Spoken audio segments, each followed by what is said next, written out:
All right, it looks like everything is set. So good evening, everyone, to those on the Zoom webinar or watching on YouTube. Thank you for joining us. My name is Shelby Ware. I know you can't see me. I will be on the back end for this. So I will pass it off now to our host for tonight to talk to us all about financial aid. Awesome. Thank you, Shelby. And thank you for all of those who are joining us this evening or this afternoon, depending on where you're joining us from. We are College Point advisors through the College Advising Corps, and our organizational goal is to help high-achieving, low to moderate income high school students navigate the college application process. My name is Alana. I use she, her pronouns. I graduated from the University of North Carolina at Greensboro, where I double majored in Spanish and Communication Studies, and I'm a second-year advisor here with College Point. Welcome, everyone. My name is Kiera. I'm a third-year advisor here at College Point, and I graduated from the University of North Carolina at Chapel Hill in spring of 2016, and I majored in psychology and minored in religious studies. I also use she, her pronouns. You may see some of our colleagues off screen responding to your questions. So huge thanks to Ashley, Danae, Jack, and Juliana. They'll be helping us out tonight to help answer your questions throughout today's webinar. So we can go ahead and get started. So first, we'll just walk through a brief agenda. Of course, we'll be starting with expectations. Second, we'll cover general financial aid information. And third, we'll get into FAFSA material, and we will pause for questions after we walk through FAFSA information. Fourth, we'll cover the CSS profile, where we'll also pause for questions shortly after. And then lastly, we'll wrap up with state-specific aid applications and end with your questions. Awesome. So as some expectations, as questions come up for you, if you will, please enter them in the question and answer panel below, not in the chat, please. And if you're watching on YouTube, you can post them in the comment section and they will be channeled to us as well. We will pause a few times for questions throughout the presentation, but we will also try to leave plenty of time at the end for any additional questions that may come up.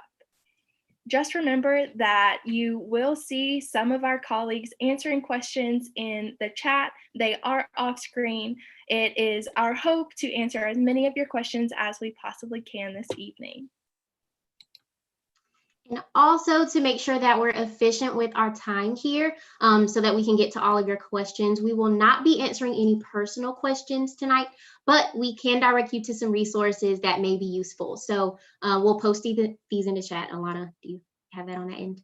Perfect. So I think Alana is posting resources in chat, but if you do have personal financial aid questions regarding FAFSA, you can call the hotline at 1-800-FED-AID. That's 1-800-433-3243, and you can speak with experts directly from the Federal Student Aid Information Center, or you can visit their website. And if you have any CSS profile questions that require personal support, we also have that number for you to contact as well as their website. Remember that you can also contact your advisors directly for more information.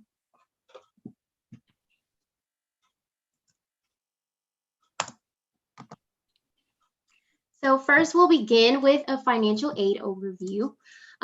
First off, you should know that you'll be receiving financial aid packages in the springtime shortly after your acceptances.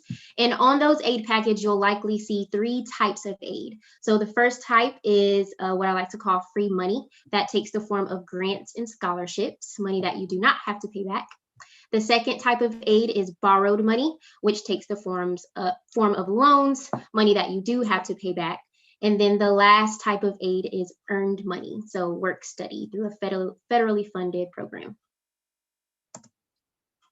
So now, where is all of this money coming from? You should know that there are 3 sources of aid, the first being federal aid funded by the Department of Education, which can take the form of grants, loans, and work study. The second source of aid is state aid, which varies from state to state. And that state aid is to be used for in-state schools. Some states have different applications, so we'll go over those later in our presentation. The last source of aid is institutional aid. So that's money directly from the college itself, and that can be a mixture of scholarships, grants, and loans.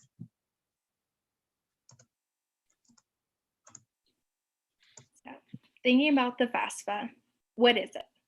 The FAFSA is the free application for federal student aid, and this determines your eligibility for federal and state grants, work study, as well as federal loans. It's used by your colleges to evaluate your financial aid, so you be sure to submit them to all of the colleges that you are planning on applying to, and then you're also going to need to submit it every subsequent year as well. This year, you will be completing the 2021-2022 FAFSA since it is based on the year that you will be starting college.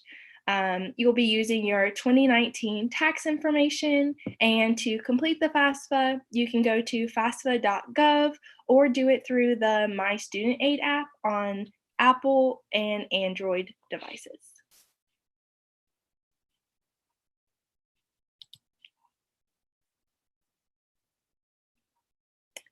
Kira, I think you're muted. Thank you. Sorry about that. Let me go back here in the presentation. Perfect. So again, who should fill out the FAFSA? To be eligible to receive financial aid through the FAFSA, you must either be a U.S. citizen or an eligible non-citizen. If you're unsure of your status, you can check the FAFSA website for further criteria. Everyone who falls under those citizenship categories should complete the FAFSA because there are no income or GPA cutoffs to be eligible. So even if your parents make a lot of money and you don't expect to receive a lot of financial aid, you should still complete the FAFSA to be eligible for federal student loans. So super important. Unfortunately, students who are undocumented or have DACA status are not eligible for federal student aid. However, DACA students with social security numbers can still complete the FAFSA in order to be considered for state and college aid. You should check with your high school counselor or advisor to see whether completing the FAFSA is the way to go for you. Lastly, international students, depending on the visa type, are also ineligible for federal student aid. Check with your college's financial aid offices to see what alternative forms they may require. When should you fill it out? The FAFSA opened October 1st, so you can fill it out now. As far as deadlines go, each state and each individual school will have its own priority deadline. Filling out your FAFSA by the priority deadline ensures that you'll be able to receive all of the financial aid that you are eligible for.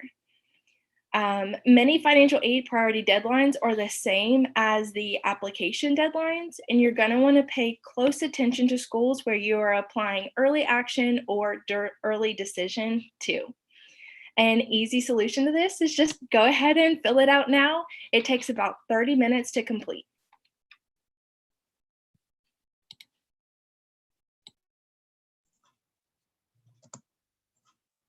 So now we'll discuss what you need to fill out the FAFSA. There's a couple of things that you'll need handy. So first, you'll need a student and parent or guardian social security numbers or alien registration numbers if you're not a U.S. citizen. Keep in mind that if your parent does not have a social security number, you'll enter all zeros for their social in the parent section. Next, you'll need your parent or guardian's 2019 federal income tax returns, W-2s, and other records of money earned. If applicable, your parents will also need bank statements and records of investments or untaxed income. Next, you, the student, if you file taxes for 2019, you'll also need your tax returns. You and one parent will also need an FSA ID to electronically sign your FAFSA. If your parent, again, does not have a social security number and therefore are unable to create an FSA ID, you'll print the FAFSA signature page and mail it in instead. In some situations, student can be considered independent on the FAFSA and will not have to report your parent's income information. So if that's the case, FAFSA contains several questions that will determine if you are an independent or a dependent student. And the FSA ID is the username and password that you will need to create in order to log into FAFSA. Your FSA ID will also act as your legal signature, and it takes about 10 minutes to create. You will need to create the FSA ID for yourself and for your parent or guardian.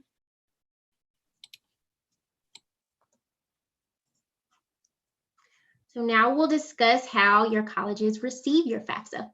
So first, I want to note that you can submit FAFSA before you've actually submitted your college application. So you're definitely free to go ahead and fill out your FAFSA, send it to the schools before you submit any of their applications.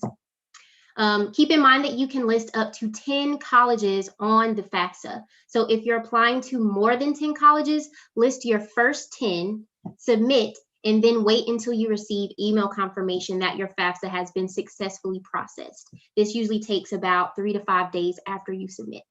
So after you receive that confirmation email, you'll log into your FAFSA account. You'll be given the option to make FAFSA corrections, and then you'll remove the colleges that you've previously listed in order to make room to add your additional schools, and then you'll resubmit. Also keep in mind that some states require you to list your in-state public schools first in order to be considered for state aid. So we'll post these guidelines in the chat for you.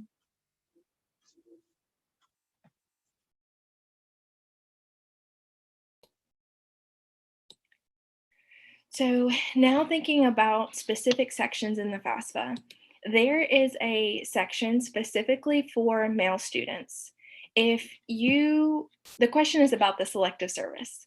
If you are between the ages of 18 and 25, you are required to register for the selective service in order to receive federal financial aid. If you're not 18 yet, or you haven't registered for the selective service on your own, you can click the box that says register me, and you'll be added to the list whenever you turn 18. If you're not sure if you're registered or not, go ahead and click register me, so that way they can verify your registration, and women are not required to be registered. Something else that you may see when you create your FAFSA is the IRS data retrieval tool. So FAFSA is equipped with this tool, for short, it's IRS DRT.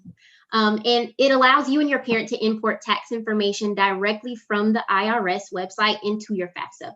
There are a few fax tiling statuses that disqualify you from using this tool, but if that's the case, all you'll need to do is manually enter your tax information into the FAFSA. If you are eligible for the IRS data retrieval tool, always opt into using it, because this may save you time in the future and help you avoid what's called verification, which we'll talk about shortly.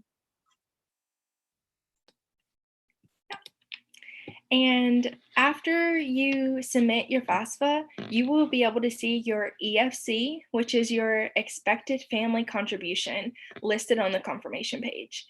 And what this is it's a number that measures your family's financial strength. Basically, your EFC is calculated using the information provided on the FAFSA, and it is used by colleges as part of your evaluation for financial aid. It also determines your eligibility for the Pell Grant.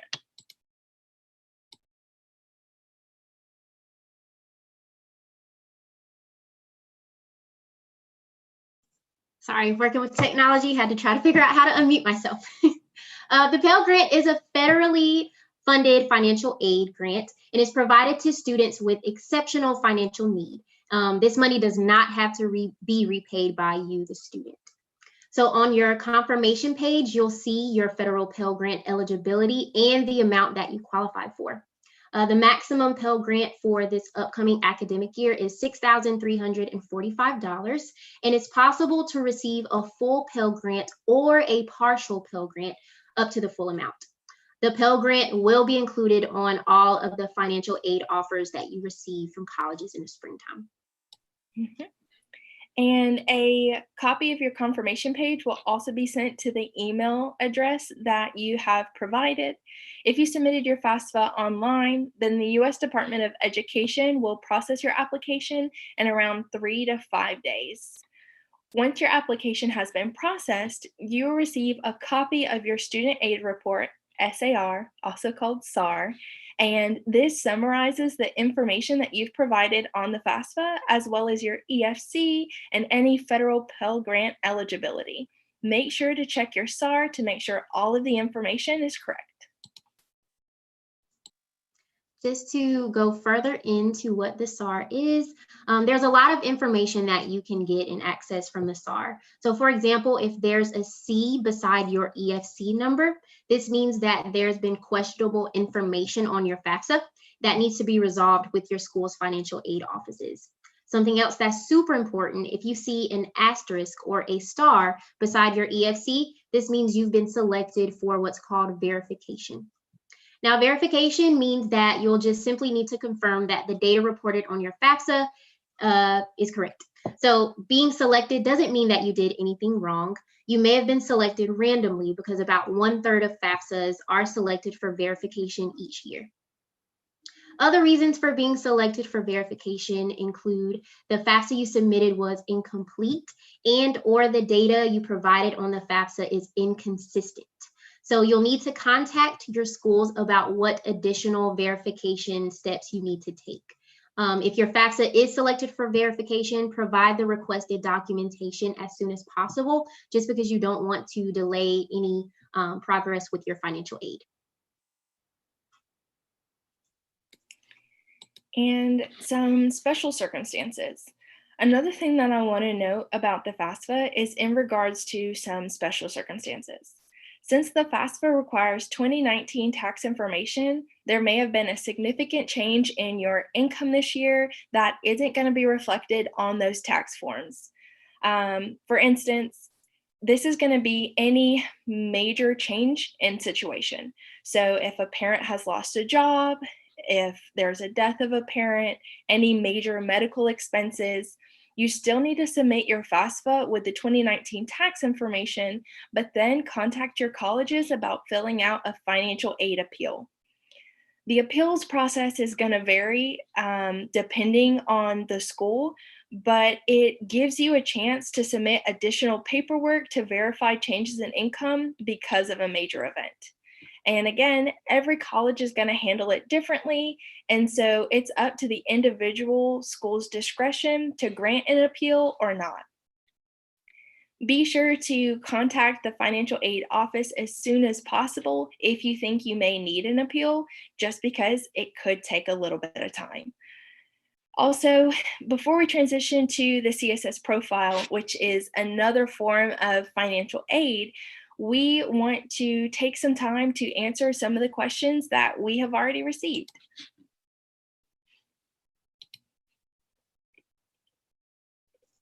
Great. So I think we can just start from the top questions that you all have submitted. So the first question we have is, does the financial aid process change if you're applying as an international student, like for the FAFSA? So international students, depending on the visa, do not qualify for federal aid. So you'll see that you'll have alternative financial aid applications, such as the CSS Profile, which we'll talk about in just a moment. It requires you to input similar material as you would in the FAFSA, but it's required for eligibility for institutional aid rather than federal aid. So just depending on your visa type, go ahead and check the FAFSA website just to see which, if you're eligible as an international student. Another question, if we are admitted through early action, do we get our financial aid decision then, or do we still have to wait until May? If you apply early, you hear back sooner. And so you'll usually receive it around 2 to 3 weeks after you have received your acceptance. So if you're applying early, you'll then hear back early as well.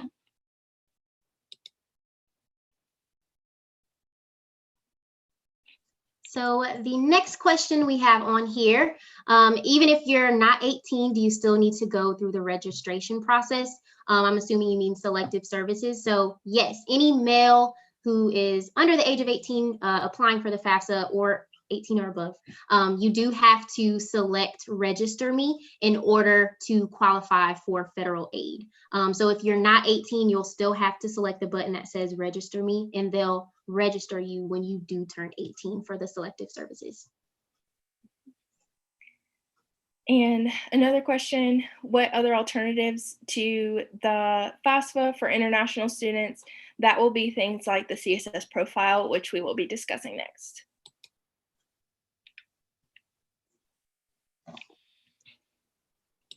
Okay, so the last question here, I think someone missed the section on who should fill out the FAFSA. Yes, so the FAFSA federal aid is, you're eligible for federal aid if you're an eligible US citizen or an eligible non-US citizen. So I believe, did we post something in the chat to double check the status? I don't think we did, but if one of our lovely helpers, advisors off to the side would want to post what qualifies you for an eligible US citizen, I think that would be helpful for this student.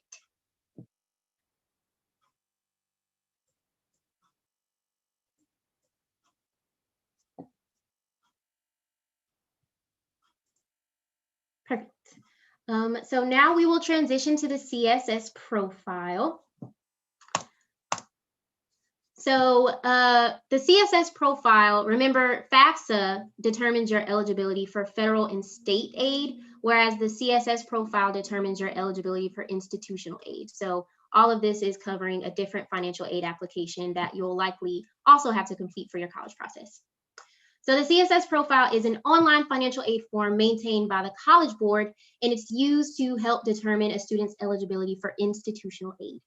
Typically, colleges that require the CSS profile are private and have large endowments, and thus have the most amount of institutional aid to award to their students. I think it's important to note that having to fill out the CSS profile can be a good thing because it means that you're applying to a school that often has a generous amount of institutional aid. I also want to emphasize that for schools that require the CSS profile, you must complete both the FAFSA, if you're eligible, and the CSS profile in order to qualify for both federal funds and non-federal aid. And highlighting some differences between the FAFSA and the CSS profile, we want to make sure that we do spend a little bit of time differentiating between these two forms. First and foremost, they have differences in regarding who is eligible to apply. So only students who meet the basic eligibility criteria can submit the FAFSA. Any student who is a US citizen or eligible non-citizen will qualify for some federal student aid, even if it's only federal loans. Whereas with the CSS profile, it's available to citizens as well as international students. And this is going to be one of the main ways that international, DACA, undocumented students can be eligible for need-based financial aid. Even if you are one of these, even if you are international, DACA, or undocumented, simply being eligible to submit the CSS profile does not mean that the individual college will necessarily give you good financial aid. And this is where you should really work closely with your advisor to come up with a list of schools that do meet need for international, undocumented, and documented students. Another key difference between the FAFSA and the CSS profile is the length of time that it takes to complete those two documents. So in general, the CSS will take longer than the FAFSA to complete, just because it asks for more detailed information, such as financial information from non-custodial parents, net worth of small family businesses, home equity, and medical expenses, among other things. In addition to student income, in addition to those things that I just discussed, student income and assets are weighted higher on the CSS profile than on the FAFSA. And a third difference is going to be parents. Also for the CSS profile, unlike the FAFSA, if your parents are divorced or separated, you may need information from both of them, meaning that they'll each need to complete the CSS profile separately. You may be wondering, How am I supposed to know if the CSS profile is requiring both of my biological parents? And if this is you, you can check out the list of participating institutions here. We will post the link in the chat, and you can also reach out to your college directly. Say you don't have contact with your non-custodial parent, and non-custodial meaning the parent that does not have primary custody of you. You'll want to fill out what is called the CSS Profile Waiver Request for non-custodial parent, and we will post a link to information about that as well. You will be asked a few questions about the nature of your relationship with your non-custodial parent, such as whether or not your non-custodial parent has ever paid child support. You will also be prompted to provide more details via a personal statement. And please be aware that the submission of this form does not guarantee that the waiver will be approved. Each college will look at your waiver request and determine if they are willing to waive the requirement for your non-custodial parent in order for them to not have to submit the CSS profile.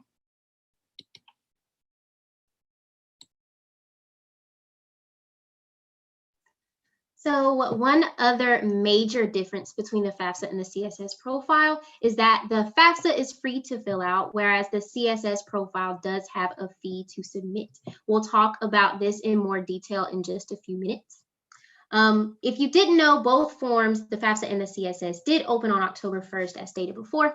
And as mentioned, schools often have their own financial aid application date.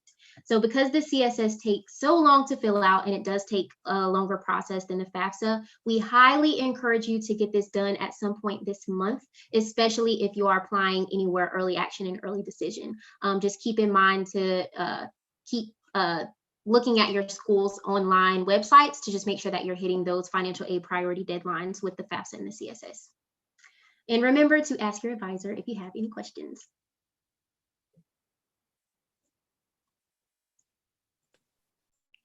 So with the CSS profile, what are some things that you are going to need to fill it out?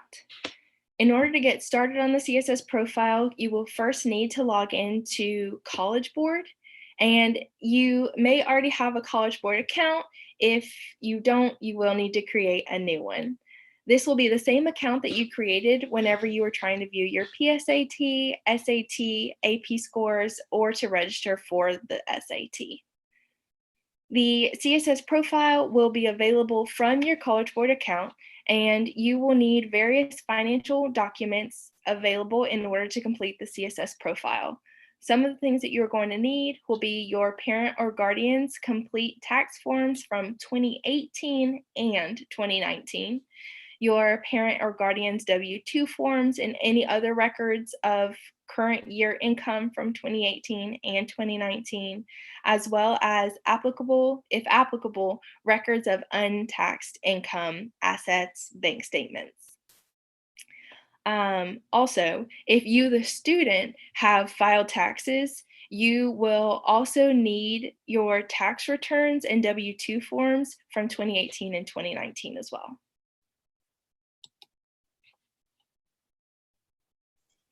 So I think we're kind of ahead in the presentation right now. But right now we're talking about what schools require the CSS. So remember, the FAFSA was required for all of your schools. The CSS profile is only required for some schools. So it's used by nearly 400 colleges and universities, as well as professional schools and scholarship programs.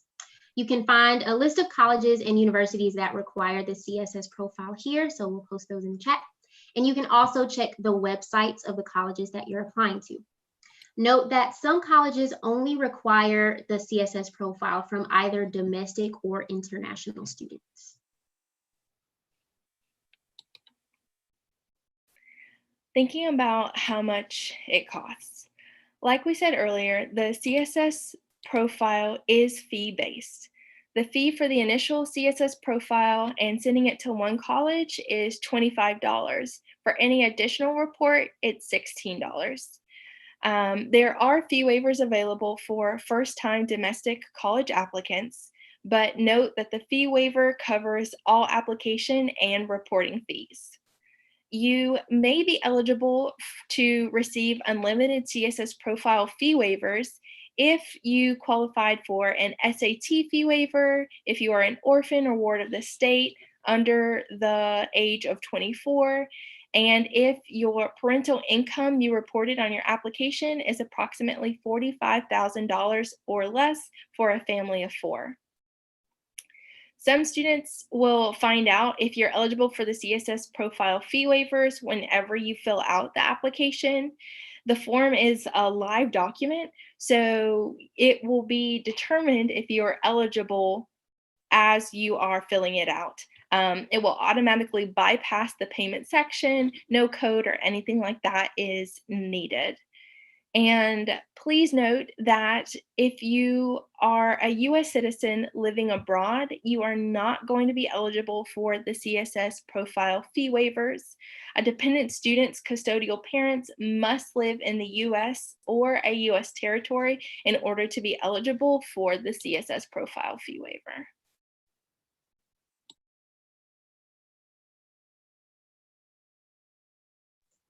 So something else that you may also see as you're completing the CSS profile is something called the IDoc. So the IDoc stands for Institutional Documentation Service, and it's a document uploading service through the College Board website. It's essentially a place for incoming students to upload financial documents, which are often distributed to your colleges on their behalf. You'll be notified if you need to complete the IDoc via email, but you must submit the CSS profile first before you have access to the IDoc. So just be sure to submit your profile before the priority financial aid deadline. And now we'll pause here again for some questions about the CSS profile. So if you'd like to post some questions in the chat, we'll definitely be happy to answer them.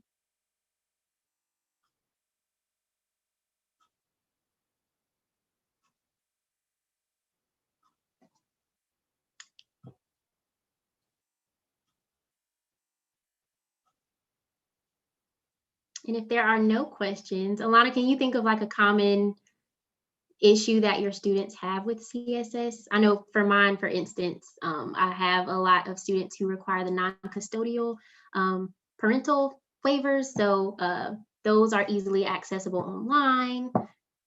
Fee waivers also accessible. Anything else you can think of?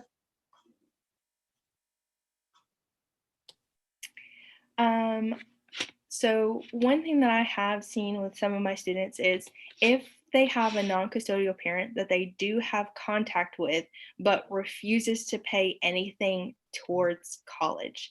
Unfortunately, that is not a valid use of the non-custodial parent waiver because you do have contact with that parent. And even if they are unwilling to pay, they still have to fill out the form.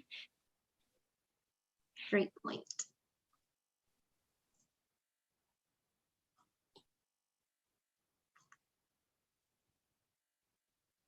So I think we have a question in the chat. Are colleges likely to accept the waiver if the non-custodial parent lives outside of the US? So I believe to answer that question, the waiver does specify exactly what determines or in what instances is this non-custodial parent information likely to be waived.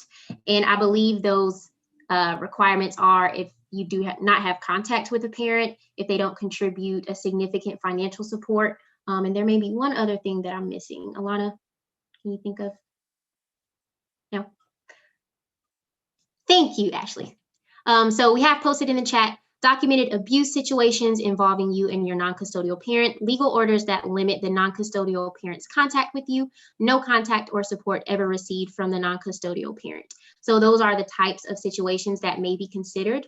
So just depending on what your personal situation is with your non-custodial parent, if it falls under those categories, it's likely to be waived. But keep in mind that it's all up to the college's discretion.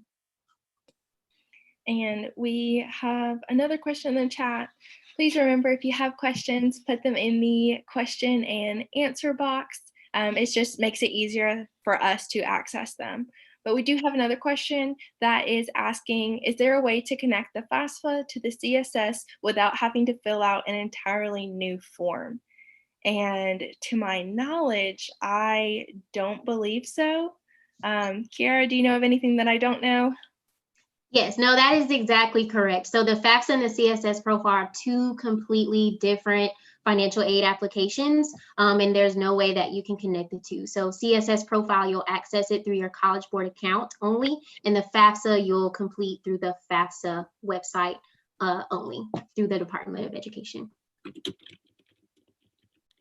But keep in mind that they do have a lot of overlapping ideas. So you'll still be entering tax information, you'll still be entering things like that, but just on two completely different forms.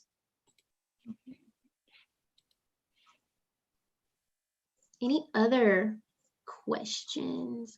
Oh, go ahead, Lana. The next question is, how long would you estimate the CSS profile takes to fill out?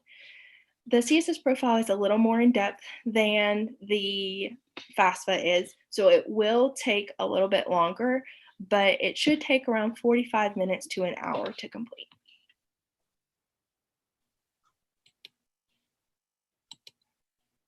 All great questions. Any others before we move on to state-specific aid?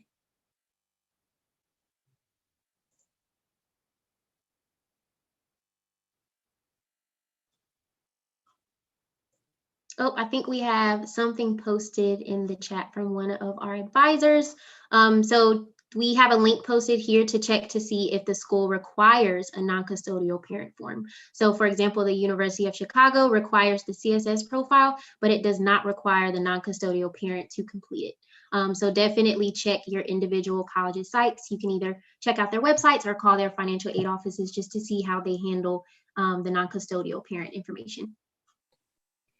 Just because that goes back to what we had mentioned earlier, that some schools don't require a CSS profile from both biological parents.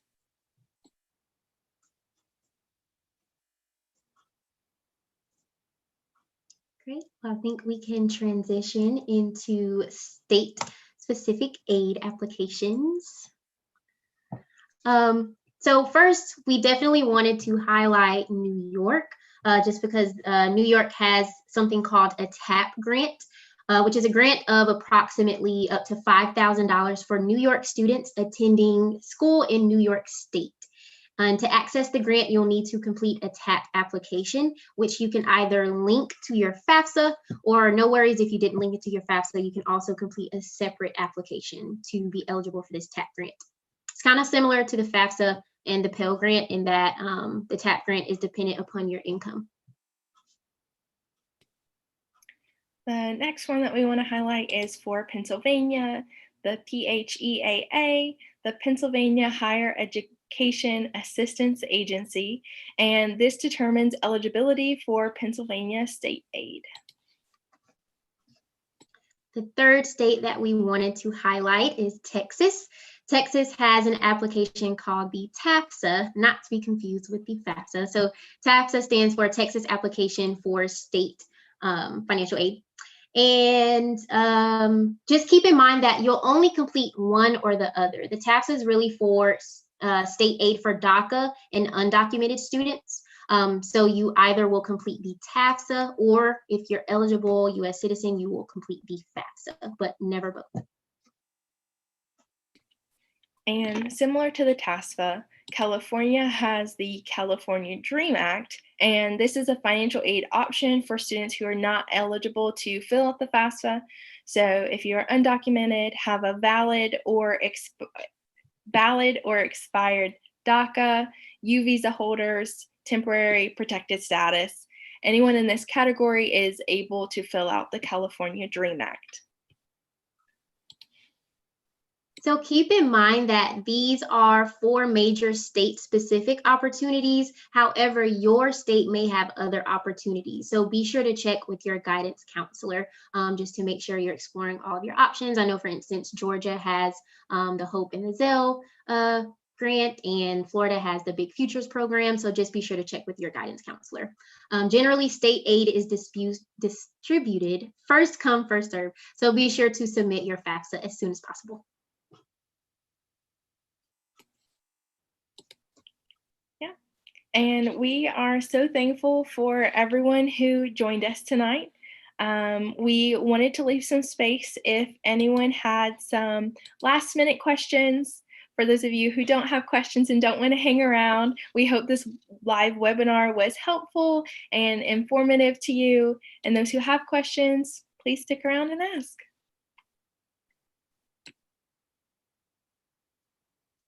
And we also wanted to share a nice resource for you all, just in case you do have some more FAFSA questions or if FAFSA is super confusing. So there's a nice YouTube playlist that may serve as an additional resource for you all.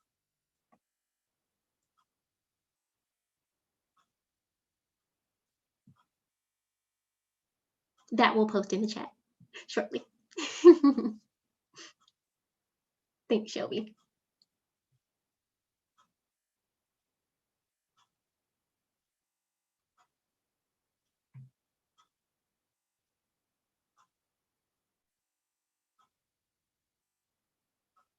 All right, well, if there are no further questions, still want to make sure we leave some time if students do have questions.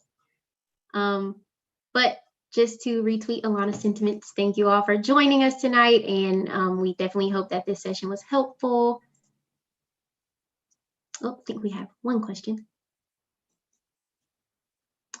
So when talking about financial aid met, are colleges referring to FAFSA? That is a great question. So percentage of need met or percentage of financial need met is an important thing to consider whenever you're first looking at colleges to apply to. Let's say you're applying to Columbia University, which meets 100% of need. So the higher that percentage, the more likely they'll be able to give you a sufficient aid package. So the colleges will look at your FAFSA and they'll look at your EFC in order to determine how much aid they want to give you. So let's say your EFC is $10, meaning that you can contribute $10 to your education. And let's say that it costs $100 to get into a school like Columbia University. Because they meet 100% of need, they'll more than likely fill in that remaining $90 gap that you need in the form of grants, scholarships, sometimes loans, in your complete financial aid package in order for you to attend. So percentage of need met does tie into what, it does tie into financial aid in that way. And tacking onto that, different schools will meet the percentages differently. So if a school meets 100% of need, you can use a website like Big Future to see about what that percentage looks like, because a school could meet the 100% of need, 90% of which could be with scholarships and grants, which is free money, which is awesome. Whereas another school can meet 100% of need, and the majority of which could be with loans and work study. Not as great, it's still 100% of need, but we can do better.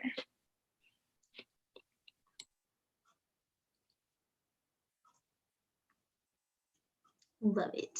Okay, I think we have one more question here. So where do you submit the non-custodial parent form for the CSS profile? Correct me if I'm wrong, Alana, but I do believe that you send it to the school individually. Is that correct? I believe so.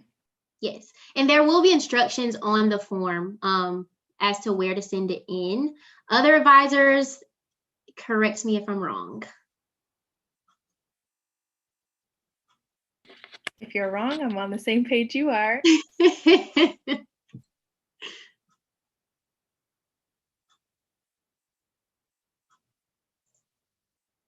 That is correct. We have. So yes, you'll send that non-custodial waiver to the schools. Yeah.